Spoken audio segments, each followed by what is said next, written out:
बहू, हमने भी बच्चे पैदा किए हैं, लेकिन ऐसा चटोरापन कभी नहीं। मम्मी जी, घी खत्म हो गया, रोटियों पर लगाने के लिए घी दे दो। मधु छोटी सी डिब्बी अपनी सासू माँ के सामने करते हुए बोली, क्या घी खत्म हो गया? तुम दोनों घी पीती हो क्या?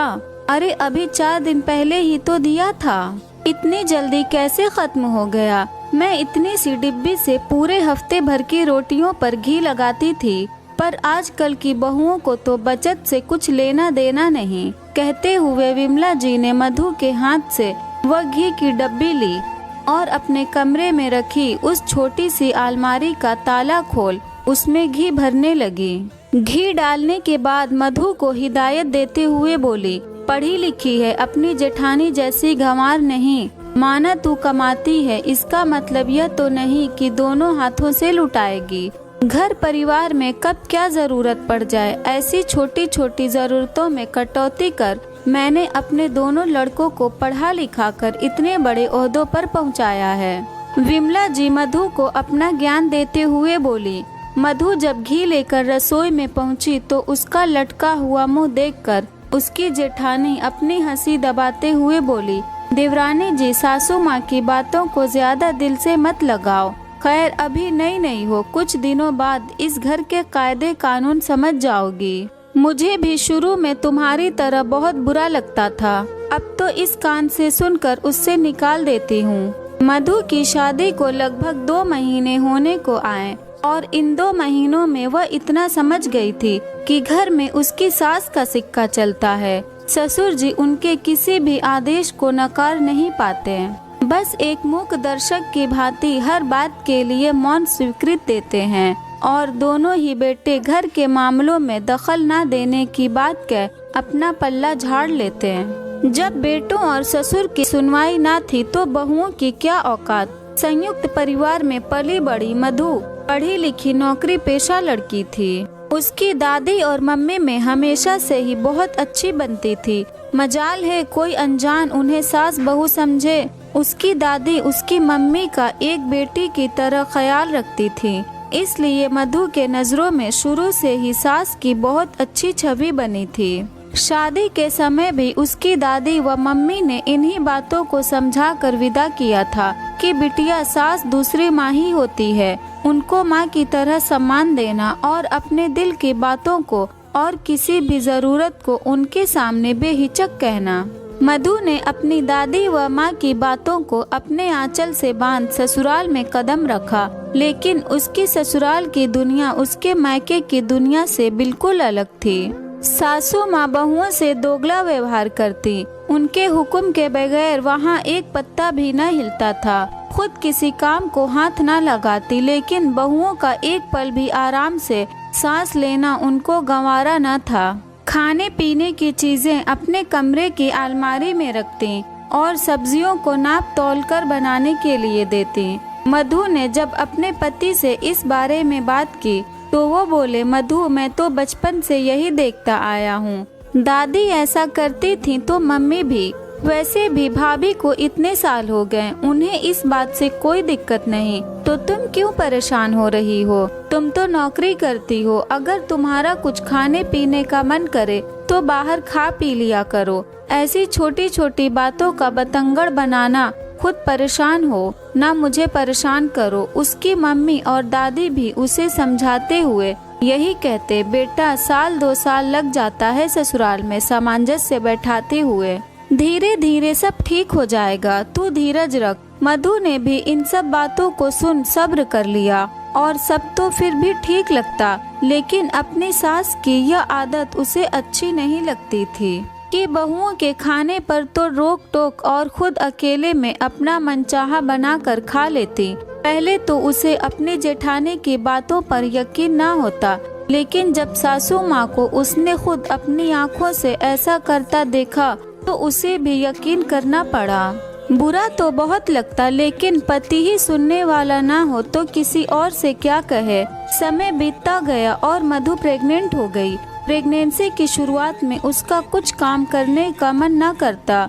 रसोई में खाना बनाते बनाते हुए उसे कुछ चीजों में महक आती और उल्टी लग जाती। इस पर भी सास ताने देती कि काम ना करने के 100 बहाने हैं। अरे हमने भी बच्चे जने हैं, लेकिन हम इतने नाटक ना करते थे। आम बातें हैं ये, काम करती रहोगी तो डिलीवरी आसानी से हो जाएगी, वरना पेट कटवाना फिर। यह बातें मधु के साथ साथ उसके पति को भी अच्छी नहीं लगती है, लेकिन दोनों ही बात आगे न बढ़े इसलिए चुप्पी साध जाते हैं। संडे का दिन था। आज न जाने क्यों मधु का मन आटे का हलवा खाने का कर रहा था। उसने अपने पति को कहा तो वह हंसते हुए बोले, मैंने तो सुना था इस समय औरतों को खट्टा खाने का मन करता है और तुम मीठा खाने की बात कर रही हो। अब मन कर रहा है तो कर रहा है, इसमें मैं क्या बताऊं। मधु मुंह बनाते हुए बोली, ठीक है यार, मैं तो बस मजाक कर रहा था। जाओ बना लो, मुझे भी बहुत दिन हो गए, दिन क्या साल हो गए आटा का हलवा खाए। मुझे तो आटे का हलवा बनाना नहीं आता। मधु मुंह लटकाते हुए बोली, भाभी बहुत अच्छा आटे का हलवा बनाती हैं, उनसे बनवा लो, मना नहीं करेंगी। बहना हलवा तो मैं बना दूंगी, लेकिन उसके लिए घी तुम्हें सासू माँ से मांगना होगा, और उनका तो तुम्हें पता ही है ना। जेठानी उसे समझाते हुए बोली, इस समय मम्मी मना नहीं करेंगी। मुझे तो नहीं लगता। तुम्हें ऐसा नहीं लगता तो एक बार अपने मन की कहकर देख लो। मधु ने जैसे ही सासू माँ से अपने मन की बात कही, वह सुनते ही बिफर गई। क्या छोटी बहू, वैसे तो तुमसे काम नहीं हो रहा, खाना बनाते ही उल्टी आती है, फिर हलवा खाने का मन कैसे कर गया। उससे उल्टी नहीं आएगी, सब समझती हूँ मैं। आजकल की लड़कियों के चोचले। हमने भी बच्चे पैदा किए हैं, पर ऐसा चटोरापन कभी नहीं किया। सब जैसा खाते थे वैसा ही खाया। अगर अपनी कमाई का घमंड है तो अपनी गृहस्थी अलग बसा लो, तब अपने मन की करना। यहाँ तो सबके जैसा ही खाना पीना पड़ेगा। सुनकर मधु के आंसू आ गए। उसे अपनी मम्मी की बात याद आ गई थी कि सास दूसरी माँ होती है, और उसे अपने मन की हर बात कहना। क्या माँ ऐसी होती है? वह जैसे ही मुड़ी, सामने उसका पति खड़ा था। माँ की तेज आवाज सुनकर आ गया था, क्या तू अपनी पत्नी की पैरवी करने आया है यहाँ? अपनी माँ का यह सवाल सुन उससे कोई जवाब देते न बना और चुपचाप अपने कमरे में चला गया। लेकिन आज उसे अपनी माँ का व्यवहार वाकई ही बुरा लगा। उसे खुद पर भी गुस्सा आया। क्यों नहीं उसने कह दिया, माँ आप गलत हो। क्या बहुओं के खाने पीने पर इतनी बंदिश लगाना सही है? लेकिन अब सोचने से क्या फायदा, जब कहना था तब तो कहा नहीं। इन बातों को अभी 2-4 दिन ही हुए थे कि ऑफिस में मधु की तबीयत अचानक खराब हो गई। उसने अपने पति को फोन किया तो वो उसे लेकर डॉक्टर के पास गया।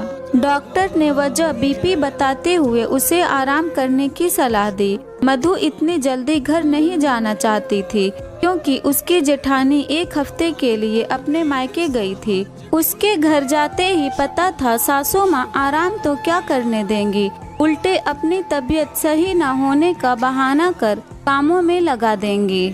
लेकिन पति के इस आश्वासन से कि वह भी छुट्टी ले लेंगे, उसे कुछ तसल्ली मिली।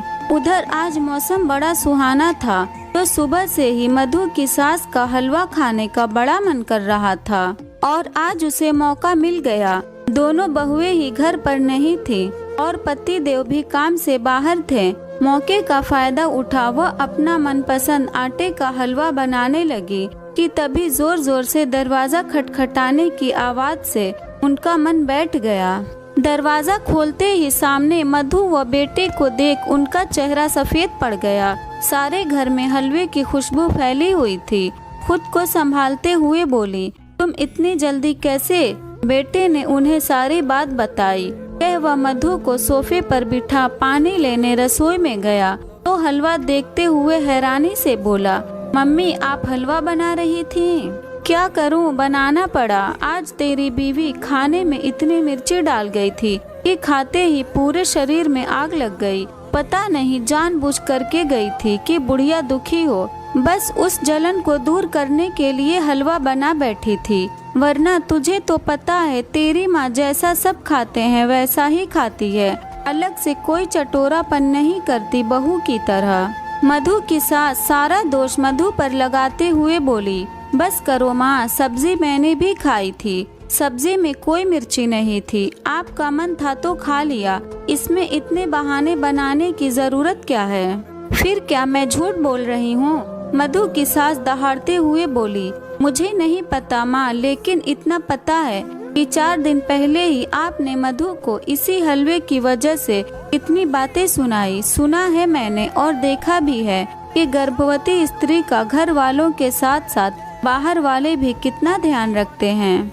मेरे ऑफिस में लेडीज इस अवस्था में उनका ध्यान रखने के साथ उनके मनपसंद की खाने की चीजें भी बना कर लाती है, और एक आप हो कि शादी के इतने महीनों में शायद ही मधु ने कोई फरमाइश की होगी, और उस दिन पहली बार आपको अपना समझकर कुछ मांगा तो आपने गैरों की तरह उसे दुत्कार दिया, और आज आपका मन किया तो अकेले बनाने बैठ गई, और उसमें भी दोष मधु पर। सोच रहा हूँ माँ बुरा न लग जाए, लेकिन कभी यह नहीं सोचा कि मधु को भी बुरा लग सकता है। इस घर में मेरे पास तो माँ पिता भाई सब है, लेकिन मधु के पास तो यहाँ वो भी नहीं। जिसको माँ पिता माना वह सिर्फ नाम भर के, और पति वह कौन सा इन सबसे अलग है, जो आज तक उसके मन की ना समझ सका। मायके से पराई हो गई और ससुराल में किसी ने अपनाया ही नहीं। बताओ यह जाए तो जाए कहाँ? लेकिन आज मुझे अपनी गलती का एहसास हो गया माँ। आज से मैं बेटे के साथ साथ अपना पति धर्म भी निभाऊंगा, और आशा करता हूँ आप भी बहुओं को कम से कम घर के सदस्य का दर्जा तो जरूर दें। इसी में इस घर और हम सबकी भलाई है। अगर ऐसा नहीं हुआ तो माँ इस घर की नींव को दरकते देर न लगेगी। पहली बार मधु की सास ने बेटे को विद्रोही रूप में देखा था। शायद वह समझ गई थी कि अगर वह अब भी ना संभली तो वह बहुओं की तो कभी बन ना सकी, और बेटों की नजरों में कमाई इज्जत भी ज्यादा दिन तक नहीं टिक पाएगी। अगर ये स्टोरी आपको अच्छी लगी तो इस वीडियो को लाइक करें, और नए हैं तो हमारे चैनल को भी सब्सक्राइब करें।